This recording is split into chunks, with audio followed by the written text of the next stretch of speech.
السلام علیکم ورحمۃ اللہ وبرکاتہ۔ حضرت انس بن مالک رضی اللہ عنہ فرماتے ہیں کہ ہم لوگ رسول اللہ صلی اللہ علیہ وسلم کے ساتھ بیٹھے ہوئے تھے۔ آپ صلی اللہ علیہ وسلم نے ارشاد فرمایا، ابھی تمہارے پاس ایک جنتی آدمی آئے گا۔ اتنے میں ایک انصاری آئے جن کی داڑھی سے وضو کے پانی کے قطرے گر رہے تھے اور انہوں نے جوتے بائیں ہاتھ میں لٹکا رکھے تھے۔ دوسرے دن بھی رسول اللہ صلی اللہ علیہ وسلم نے وہی بات فرمائی اور پھر وہی انصاری اسی حال میں آئے جس حال میں پہلی مرتبہ آئے تھے۔ تیسرے دن پھر رسول اللہ صلی اللہ علیہ وسلم نے وہی بات فرمائی اور وہی انصاری اسی پہلی حالت میں آئے۔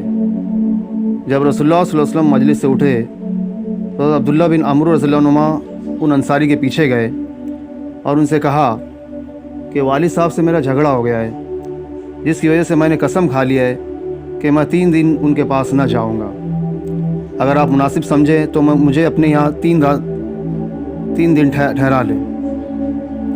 انہوں نے فرمایا، بہت اچھا۔ حضرت انس رضی اللہ عنہ فرماتے ہیں کہ حضرت عبداللہ رضی اللہ عنہ بیان کرتے تھے کہ میں نے ان کے پاس 3 راتیں گزاری۔ میں نے ان کو رات میں کوئی عبادت کرتے ہوئے نہیں دیکھا، البتہ جب رات کو ان کی آنکھ کھل جاتی اور بستر پر کروڑ بدلتے تو اللہ کا ذکر کرتے اور اللہ اکبر کہتے، یہاں تک کہ فجر کی نماز کے لیے بستر سے اٹھتے۔ اور ایک بات یہ بھی تھی کہ میں نے ان سے خیر کے علاوہ کچھ نہیں سنا۔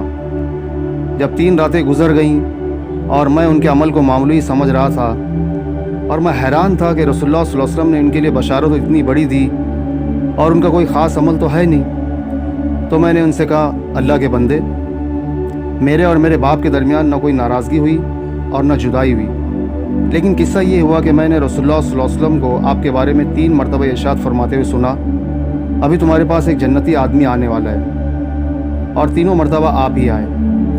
اس پر میں نے ارادہ کیا کہ میں آپ کے ہاں رہ کر آپ کا خاص عمل دیکھوں تاکہ پھر اس عمل میں آپ کے نقش قدم پر چلوں۔ میں نے آپ کو زیادہ عمل کرتے ہوئے نہیں دیکھا، اب آپ بتائیں کہ آپ کا وہ کون سا خاص عمل ہے جس کی وجہ سے آپ اس مرتبے پر پہنچ گئے جو رسول اللہ صلی اللہ علیہ وسلم نے آپ کے لیے ارشاد فرمایا۔ ان انصاری نے کہا، میرا کوئی خاص عمل تو ہے نہیں، یہی عمل ہیں جو تم نے دیکھے ہیں۔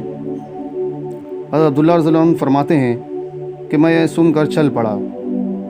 جب میں نے پشت پھیری تو انہوں نے مجھے بلایا اور کہا، میرے اعمال تو وہی ہیں جو تم نے دیکھے ہیں، البتہ ایک بات یہ ہے کہ میرے دل میں کسی مسلمان کے بارے میں کھوٹ نہیں ہے، اور کسی کو اللہ تعالیٰ نے کوئی خاص نعمت عطا فرما رکھی ہو تو میں اس پر اس سے حسد نہیں کرتا۔ حضرت عبداللہ رضی اللہ عنہ نے فرمایا، یہی وہ عمل ہے جس کی وجہ سے تم اس مرتبے پر پہنچے، اور یہ ایسا عمل ہے جس کو ہم نہیں کر سکتے۔